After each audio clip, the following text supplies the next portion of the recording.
ಜನವರಿ 14 ನಾಳೆ ಮಂಗಳವಾರ ಮಕರ ಸಂಕ್ರಾಂತಿ ಹಬ್ಬವನ್ನು ಆಚರಿಸಲಾಗುತ್ತಿದ್ದು, ಸೂರ್ಯದೇವನು ತನ್ನ ಪಥವನ್ನು ಬದಲಿಸಿ ದಕ್ಷಿಣಾಯನದಿಂದ ಉತ್ತರಾಯಣಕ್ಕೆ ಚಲಿಸುವ ಅಂದರೆ ಸೂರ್ಯ ಧನು ರಾಶಿಯಿಂದ ಮಕರ ರಾಶಿಗೆ ಪ್ರವೇಶಿಸುವ ಶುಭ ಸಮಯ ಅಥವಾ ಪವಿತ್ರ ದಿನವನ್ನೇ ಮಕರ ಸಂಕ್ರಾಂತಿಯಾಗಿ ಆಚರಿಸುತ್ತೇವೆ. ಇಂದಿನಿಂದ ಉತ್ತರಾಯಣ ಪ್ರಾರಂಭವಾಗುತ್ತದೆ. ಧನುರ್ಮಾಸದಲ್ಲಿ ಇಷ್ಟು ದಿನಗಳು ದೇವರ ಆರಾಧನೆಯ ಹೊರತು ಯಾವುದೇ ರೀತಿಯ ಶುಭ ಕಾರ್ಯಗಳನ್ನು ಮಾಡುತ್ತಿರಲಿಲ್ಲ. ಆದರೆ ಈ ಉತ್ತರಾಯಣದ 6 ತಿಂಗಳ ಅವಧಿಯಲ್ಲಿ ಪ್ರತಿಯೊಂದು ಶುಭ ಕಾರ್ಯಗಳು ಪ್ರಾರಂಭವಾಗುತ್ತವೆ. ನಾಳೆ ಬೆಳಿಗ್ಗೆ 8:55 ಸೂರ್ಯನು ಮಕರ ರಾಶಿಯನ್ನು ಪ್ರವೇಶಿಸುತ್ತಾನೆ.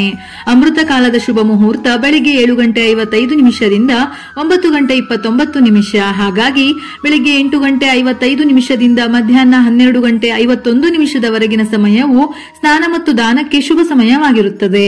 ಆದರೆ ಬೆಳಿಗ್ಗೆ 8:55 9:29 ಸಮಯವು ಮಹಾಪುಣ್ಯ ಕಾಲವಾಗಿದ್ದು, ಈ ಸಮಯದಲ್ಲಿ ಅಮೃತ ಕಾಲ ಇರುವುದರಿಂದ ಸ್ನಾನ ಮತ್ತು ದಾನ ಮಾಡುವುದರಿಂದ ಉತ್ತಮ ಫಲಿತಾಂಶ ಸಿಗುತ್ತದೆ. ನಾವು ಎಷ್ಟೇ ಪೂಜೆ ಪುನಸ್ಕಾರ ಮಾಡಿ ಧನ ಕನಕಗಳು ವೃದ್ಧಿಯಾದರೂ ನಾವು ಮಾಡುವ ದಾನದಿಂದ ಸಿಗುವ ಪುಣ್ಯ, ಅದರ ಫಲವಾಗಿ ನಮಗೆ ಸಿಗುವ ಧನ ಸಂಪತ್ತು ಆಶೀರ್ವಾದಗಳೇ ಬೇರೆ. ಸನಾತನ ಧರ್ಮದಲ್ಲಿ ದಾನಕ್ಕೆ ವಿಶೇಷ ಮಹತ್ವವಿದೆ. ದಾನ ಧರ್ಮ ಮಾಡುವ ವ್ಯಕ್ತಿಗೆ ವರ್ತಮಾನದ ಜೊತೆಗೆ ಅಂದರೆ ಈ ಜನ್ಮ ಹಾಗೂ ಮುಂದಿನ ಎಲ್ಲಾ ಜನ್ಮದಲ್ಲಿ ಪುಣ್ಯ ಫಲ ಸಿಗುತ್ತದೆ. ಮನುಷ್ಯನು ತನ್ನ ಸಾಮರ್ಥ್ಯಕ್ಕೆ ಅನುಗುಣವಾಗಿ ಶ್ರದ್ಧೆಯಿಂದ ದಾನ ಮಾಡಿದರೆ ಗೊತ್ತಿದ್ದು ಗೊತ್ತಿಲ್ಲದೆ ಮಾಡಿರುವ ಪಾಪಗಳೆಲ್ಲ ನಿವಾರಣೆಯಾಗುತ್ತದೆ. ಈ ದಿನ ಶ್ರದ್ಧಾ ಭಕ್ತಿಯಿಂದ ಮಾಡಿದ ದಾನವು ವಿಶೇಷ ಫಲವನ್ನು ಕೊಡುತ್ತವೆ. ಉತ್ತರಾಯಣ ಕಾಲದಲ್ಲಿ ಮಾಡಿದ ದಾನ ಸಾಮಾನ್ಯ ದಿನಗಳಲ್ಲಿ ಮಾಡಿದ ದಾನಕ್ಕಿಂತಲೂ ಕೋಟಿ ಪಾಲು ಪುಣ್ಯಪ್ರದ ಹಾಗೂ ಈ ದಿನ ದಾನ ಮಾಡುವುದರಿಂದ ಎಂದಿಗೂ ಜೀವನದಲ್ಲಿ ಸಂಪತ್ತಿನ ಕೊರತೆ ಎದುರಾಗುವುದಿಲ್ಲ. ಈ ದಾನವು ಅನೇಕ ಸಮಸ್ಯೆಗಳಿಂದಲೂ ಪರಿಹಾರ ನೀಡುತ್ತದೆ. ಮಕರ ಸಂಕ್ರಾಂತಿಯ ದಿನದಂದು ಗಂಗಾ ಸ್ನಾನವು ಶಾಶ್ವತ ಫಲಗಳಿಗೆ ಕಾರಣವಾಗುತ್ತದೆ. ಎಲ್ಲಾ ಪಾಪಗಳು ನಾಶವಾಗುತ್ತದೆ ಎನ್ನುವ ನಂಬಿಕೆ ಇದೆ. ಸ್ನಾನ ಮಾಡುವ ನೀರಿಗೆ ಗಂಗಾಜಲ, ಕಪ್ಪು ಎಳ್ಳು ಅಥವಾ ಕಪ್ಪು ಎಳ್ಳಿನ ಪುಡಿಯನ್ನು ದೇಹಕ್ಕೆ ಹಚ್ಚಿಕೊಂಡು ನಂತರ ಸ್ನಾನ ಮಾಡಿದರೆ ಬಹಳ ಶ್ರೇಷ್ಠ. ಇದರಿಂದ ದೋಷಗಳು ನಿವಾರಣೆಯಾಗಿ ಯಶಸ್ಸು ಲಭಿಸುತ್ತದೆ. ಆರೋಗ್ಯ ದೇಹಕ್ಕೆ ವಿಶೇಷ ಚೈತನ್ಯ ಸಿಗುತ್ತದೆ. ದಾನ ನೀಡುವ ಮೊದಲು ಸ್ನಾನ ಮಾಡಿ ಶುದ್ಧವಾದ ನಂತರ ದಾನ ಕೊಡುವ ವಸ್ತುಗಳನ್ನು ದೇವರ ಮುಂದಿಟ್ಟು ದಾನದ ವಸ್ತುಗಳ ಮೇಲೆ ನೀರಿನ ಪ್ರೋಕ್ಷಣೆ ಮಾಡಿ ಶುದ್ಧ ಮನಸ್ಸಿನಿಂದ ಕೊಟ್ಟವರು ತೆಗೆದುಕೊಂಡವರು ಉನ್ನತಿಯಾಗಲಿ ಎಂದು ದೇವರಲ್ಲಿ ಪ್ರಾರ್ಥಿಸಿ ದಾನ ನೀಡಿದರೆ ಉತ್ತಮ. ವರ್ಷವಿಡೀ ದಾನ ಮಾಡದೇ ಇದ್ದರೂ ಇದೊಂದು ದಿನ ದಾನ ಮಾಡಿದರೂ ಪುಣ್ಯ ವೃದ್ಧಿಯಾಗುತ್ತದೆ.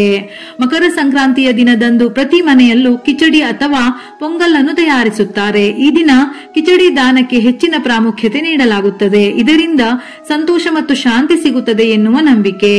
ಕಿಚಡಿ ಸೇವಿಸುವುದು ಮತ್ತು ದಾನ ಮಾಡುವುದು ಬಹಳ ವಿಶೇಷ. ಈ ದಿನದಂದು ಕಿಚಡಿ ಸೇವಿಸುವುದರಿಂದ ಅದರಲ್ಲಿ ಉಪಯೋಗಿಸುವ ಆಹಾರ ಪದಾರ್ಥಗಳಿಂದ ಜಾತಕದಲ್ಲಿನ ಗ್ರಹಗಳು ಬಲಗೊಳ್ಳುತ್ತವೆ. ಜ್ಯೋತಿಷ್ಯ ಶಾಸ್ತ್ರದಲ್ಲಿ ಬೆಲ್ಲವು ಗುರುಗ್ರಹದೊಂದಿಗೆ ಸಂಬಂಧಿಸಿದೆ. ಈ ಬೆಲ್ಲವನ್ನು ದಾನ ಮಾಡುವುದು ಮಂಗಳಕರವೆಂದು ಹೇಳುತ್ತಾರೆ. ಇದರಿಂದ ಜಾತಕದಲ್ಲಿ ಗುರುವಿನ ಸ್ಥಾನವು ಬಲಗೊಳ್ಳುತ್ತದೆ. ನೀವು ವೃತ್ತಿಯಲ್ಲಿ ಪ್ರಗತಿಯನ್ನು ಪಡೆಯಬಹುದು. ಬೆಲ್ಲದ ದಾನದಿಂದ ವ್ಯಕ್ತಿಯ ಜೀವನದಲ್ಲಿ ದಾರಿದ್ರ್ಯ ನಾಶವಾಗಿ ಹಣದ ಕೊರತೆಯು ನಿವಾರಣೆಯಾಗುತ್ತದೆ. ಮಕರ ಸಂಕ್ರಾಂತಿಯ ಶುಭ ದಿನದಂದು ಎಳ್ಳನ್ನು ದಾನ ಮಾಡುವುದು ಮಂಗಳಕರ. ದಂತಕಥೆಯ ಪ್ರಕಾರ ಮಕರ ಸಂಕ್ರಾಂತಿಯ ದಿನದಂದು ಶನಿದೇವನು ತನ್ನ ತಂದೆ ಸೂರ್ಯದೇವನನ್ನು ಮೆಚ್ಚಿಸಲು ಕಪ್ಪು ಎಳ್ಳನ್ನು ಅರ್ಪಿಸಿದನು. ಸೂರ್ಯದೇವನು ಇದರಿಂದ ಸಂತುಷ್ಟನಾದನಂತೆ. ಹಾಗಾಗಿ ಮಕರ ಸಂಕ್ರಾಂತಿಯಂದು ಎಳ್ಳನ್ನು ದಾನ ಮಾಡುವುದು ತುಂಬಾ ಶ್ರೇಷ್ಠ. ಇದರಿಂದ ಶನಿ ದೋಷ ನಿವಾರಣೆ ಆಗುತ್ತದೆ.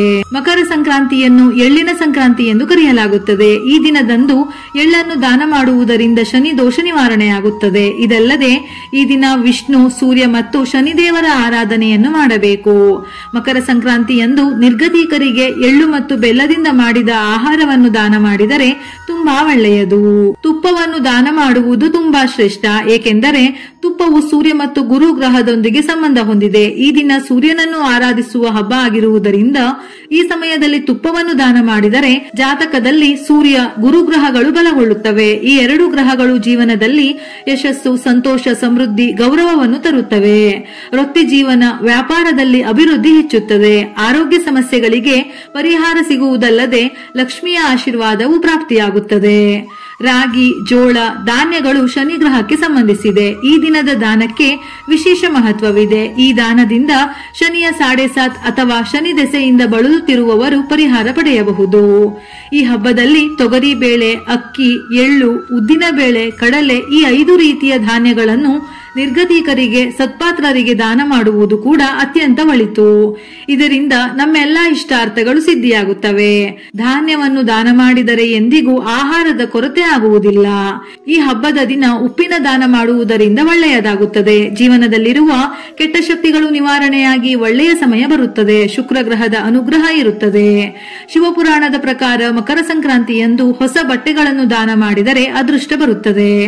ಹೊದೆಯುವ ಹೊದಿಕೆ ಅಥವಾ ಕಪ್ಪು ಕಂಬಳಿಗಳನ್ನು ಬಡವರಿಗೆ ದಾನ ಮಾಡುವುದರಿಂದ ರಾಹು ಕೇತು ದೋಷಗಳು ನಿವಾರಣೆಯಾಗುತ್ತದೆ. ಆದರೆ ಅಪ್ಪಿತಪ್ಪಿಯು ಬಳಸಿದ ಹೊದಿಕೆಯನ್ನು ದಾನ ಮಾಡಬಾರದು. ಸಂಪತ್ತಿನ ಅಧಿದೇವತೆಯಾದ ಲಕ್ಷ್ಮೀ ದೇವಿಯ ಅನುಗ್ರಹಕ್ಕಾಗಿ ಈ ದಿನ ಅಕ್ಕಿಯನ್ನು ಬಡವರಿಗೆ ಅಥವಾ ಅನಾಥಾಶ್ರಮಕ್ಕೆ ದಾನ ಮಾಡಬಹುದು. ಇದರಿಂದ ಧನ ಸಂಪತ್ತು ವೃದ್ಧಿಯಾಗುತ್ತದೆ. ಈ ದಿನ ಮೊಸರನ್ನು ದಾನ ಮಾಡುವುದರಿಂದ ಆರ್ಥಿಕ ಸಮಸ್ಯೆಗಳಿಗೆ ಪರಿಹಾರ ಸಿಗುತ್ತದೆ. ಇವುಗಳ ಜೊತೆಯಲ್ಲಿ ಈ ದಿನ ವಿಶೇಷವಾಗಿ ಒಂದು ತಟ್ಟೆಯಲ್ಲಿ ಎಳ್ಳಿನಿಂದ ಗೋವಿನ ಆಕೃತಿಯನ್ನು ನಿರ್ಮಿಸಿ ಅದನ್ನು ದಾನ ನೀಡಬಹುದು. ಹಾಗೂ ಎಳ್ಳಿನ ಎಣ್ಣೆಯಲ್ಲಿ ದೀಪವನ್ನು ಹಚ್ಚಿ ಆ ದೀಪವನ್ನು ದಾನ ಮಾಡಬೇಕು. ಈ ಎರಡು ದಾನಗಳನ್ನು ಮಾಡಿದರೆ ತುಂಬಾ ಶ್ರೇಷ್ಠ. ನಾವು ಮಾಡುವ ದಾನದಿಂದ ಯಾವತ್ತೂ ಕೆಡುಕು ಉಂಟಾಗುವುದಿಲ್ಲ. ಅದರ ಬದಲು ನಮಗೆ ಅಷ್ಟೈಶ್ವರ್ಯ, ಧನ ಸಂಪತ್ತು ವೃದ್ಧಿಯಾಗುತ್ತದೆ. ಆದ್ದರಿಂದ ನಿಮ್ಮ ಶಕ್ತಿಗೆ ಅನುಸಾರವಾಗಿ ಯಾವುದಾದರೂ ಒಂದು ವಸ್ತುವನ್ನಾದರೂ ದಾನ ಮಾಡಿ.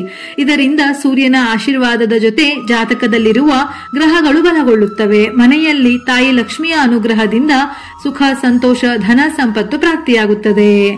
ಸಂಕ್ರಾಂತಿ ಹಬ್ಬವನ್ನು ಬೇರೆ ಬೇರೆ ಊರುಗಳಲ್ಲಿ ವಿವಿಧ ರೀತಿಯಲ್ಲಿ ದೇವರಿಗೆ ನೈವೇದ್ಯ ಮಾಡಿ ಹಬ್ಬವನ್ನು ಆಚರಿಸುತ್ತಾರೆ. ಹಾಗಾಗಿ ನಿಮ್ಮ ನಿಮ್ಮ ಊರಿನಲ್ಲಿ ಯಾವ ಸಂಪ್ರದಾಯವಿದೆ ಎಂದು ಕಾಮೆಂಟ್ ಮೂಲಕ ತಿಳಿಸಿ. ವಿಡಿಯೋ ಇಷ್ಟ ಆಗಿದ್ದಲ್ಲಿ ಮರೆಯದೆ ಲೈಕ್ ಮಾಡಿ. ಹೆಚ್ಚಿನ ಮಾಹಿತಿಗಳಿಗಾಗಿ ನಮ್ಮ ಫೇಸ್ಬುಕ್ ಪೇಜ್ ಅನ್ನು ಫಾಲೋ ಮಾಡಿ. ಇದೇ ರೀತಿಯ ಮನಮುಟ್ಟುವ ಉಪಯುಕ್ತ ಮಾಹಿತಿಗಳಿಗಾಗಿ ಮತ್ತೆ ಭೇಟಿಯಾಗೋಣ.